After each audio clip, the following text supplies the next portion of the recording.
Yes. Okay, so we are going to use the barefoot questions. Okay. How did you meet Grandad, Dada? Well, Kalgoorlie is a small place, so you get to know who's around and who's not. And the first time I saw him coming up Hannon Street on his Harley Davidson motorbike. Ooh. Oh, gee whiz.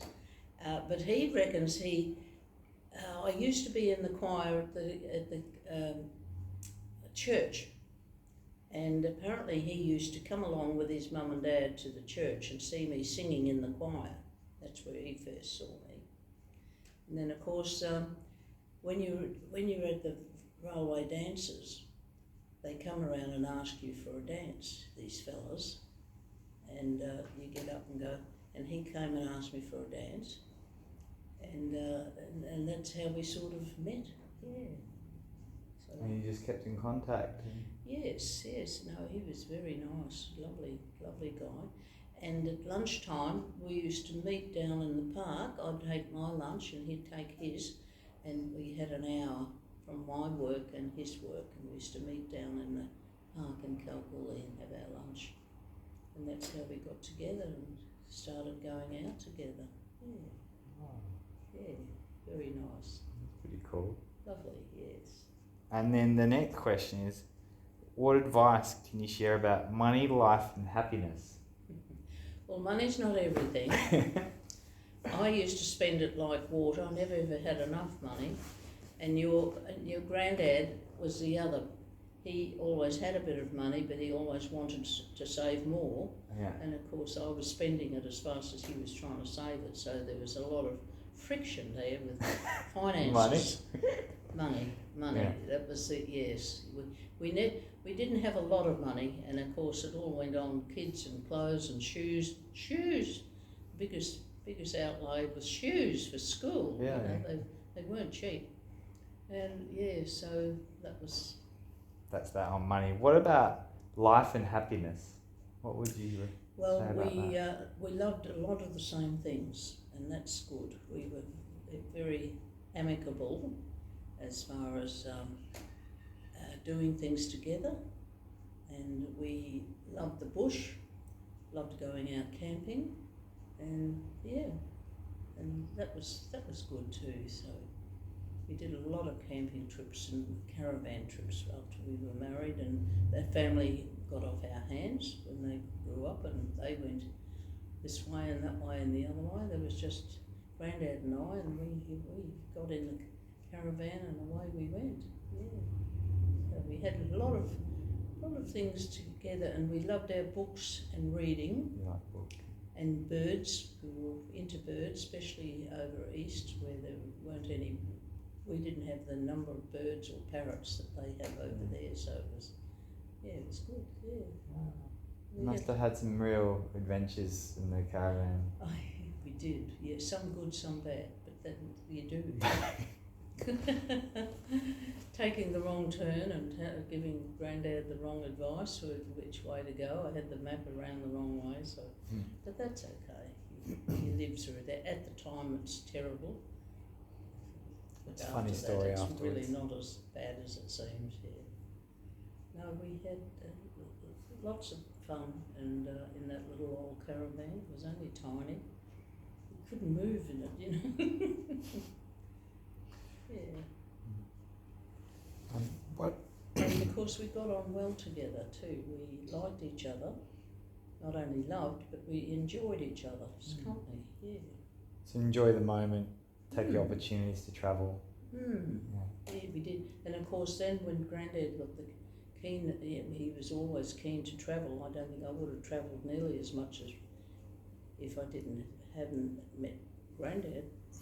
But gosh, we went to some countries that I would never have gone to. Maybe. But they were great. We got through those and saw a lot of the world for very little money, because Grandad used to like to do it on the cheap. That doesn't surprise me. Nothing higher than 2-star. You might relent on a 1-star and a 2-star, but that was it. You know, after that you didn't get accommodation. That's funny. Yeah. You got through. What does being a mum to you mean? It was hard work. Bloody hard work. It was. And I had 4 very close. So really, the kids didn't get, they were sort of, had Eric and then Mark and then Barry and then Susan and then Mark and it was just full on. But they were very good, very close, they're brothers and sisters, one sister, and they had a lot of fun. And we lived in a town that was very country, very, you could do lots of things without spending money on it. And Esperance was our place where we used to go and caravan down there, not caravan, we'd go down there for our holidays. And when Grandad was trying to get some, he had to do some work down there, like harvesting the clover in the summer, and then he did mostly all clover each year. We went down there in summer for about 10 or 11 weeks. He used to get that time off from his work. That was his holiday, government, nice holidays. Yeah. And we used to go out there and sew the bags up with the clover seed and wholesome holidays together.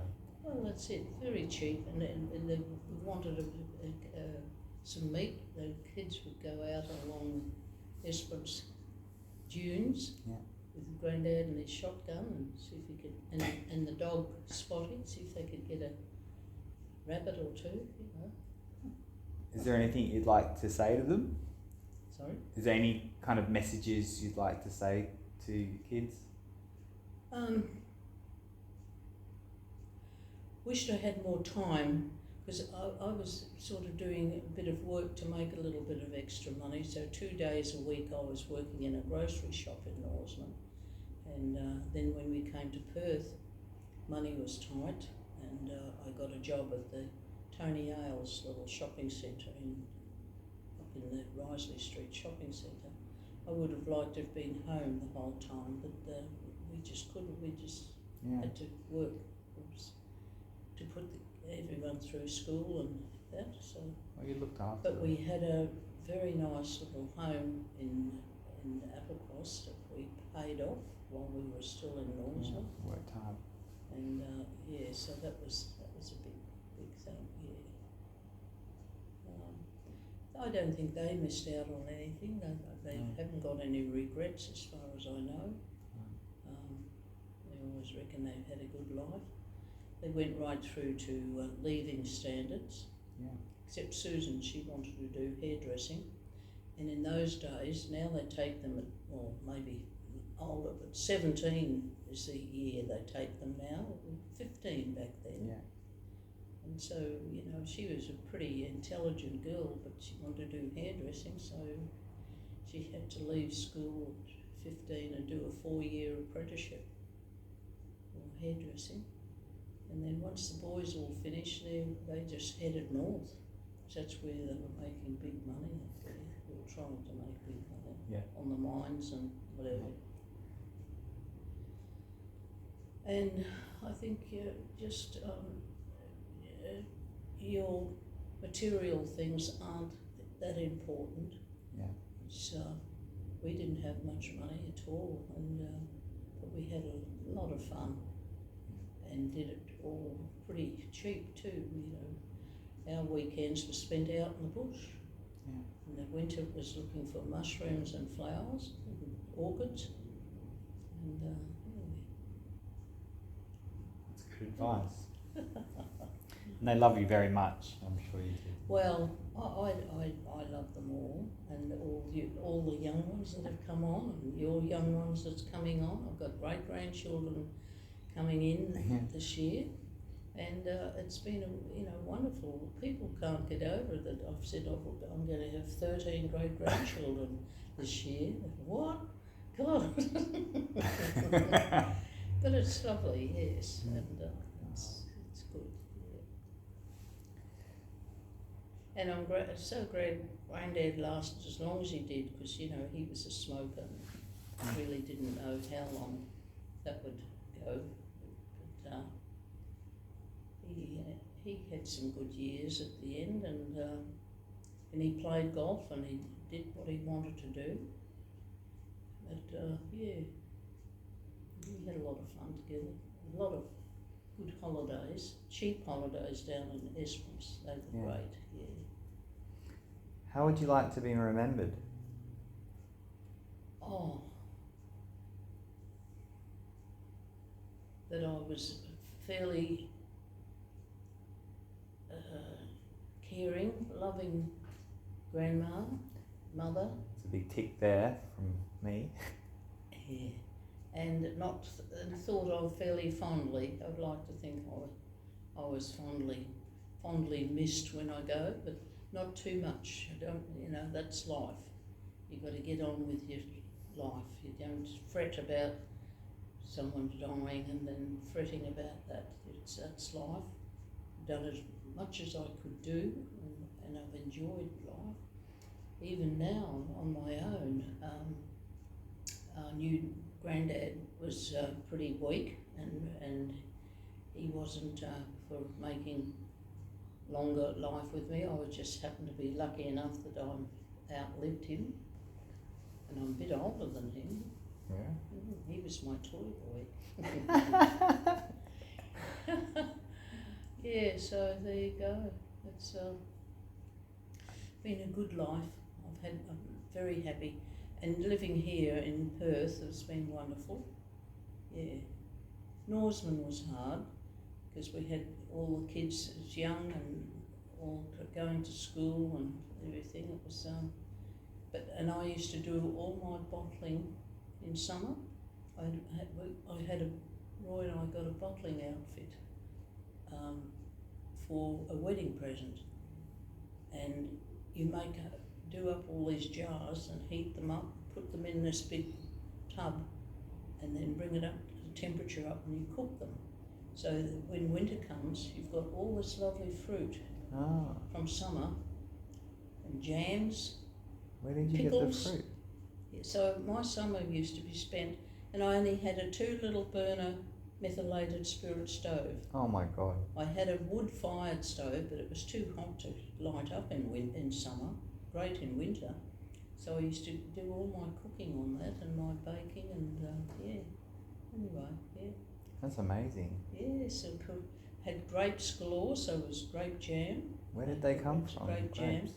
And also I had a great recipe for barbecue sauce that was grapes. Huh. And then made all different ones would have a whole heap of plums or tomatoes, and we'd swap around, and end up with 12 months supply of fruit and tomatoes, and which was good for trying to feed or keep the bills down as far as food goes. Yeah.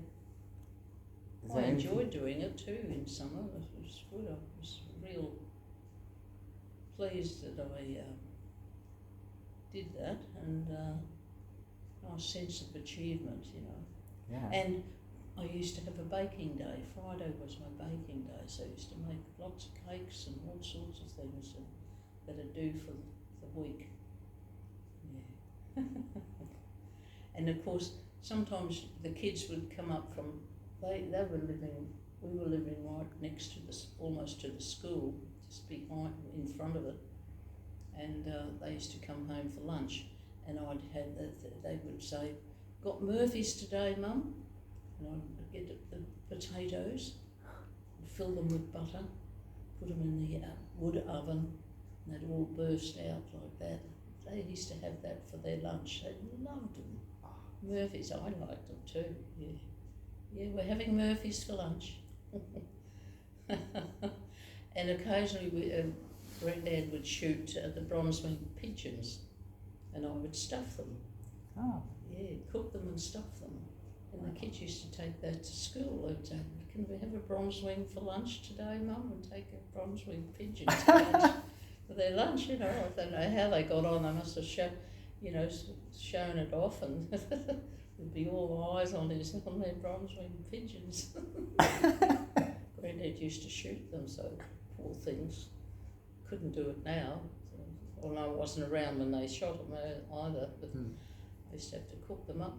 And when we were working on the farm down at Dahlia, we used to get quite a few rabbits, shoot the rabbit. And Eric used to go out with that, with Granddad's big gun, and shoot these rabbits, and I would have to pluck them, and skin them, I should say, clean them out, get the shotgun pellets out, because they're lead, and then cook them up. Amazing story. And fish. We lived on fish in Esperance too. We'd be sitting there, Granddad, he used to, he had a squid line, and it had 4 prongs on it. And we used to go to the jetty in Esperance, down on the plat we called it, and there was a hole there, and Granddad used to drop it down and get the, they were long, skinny, what were they called? Fish. Snook. Huh? Snooks. Snook, that's it. Yeah. And we'd be all hanging in there, because that would be our dinner that night. Wow. Yeah. Yeah. And we loved our fish, yeah. What a way to live. Is there anything you'd like to say anything else you'd like to say before I turn it off? No, I've got no regrets on my life. I'm 88 and a half, and I've had a terrific year. I've been kept pretty fit and well too. I haven't had too many things wrong with me, so that's good. No regrets, no. And it's great to see you kids that are coming along. And now you've got children coming. It's wonderful. It's good, yeah. Would you take that?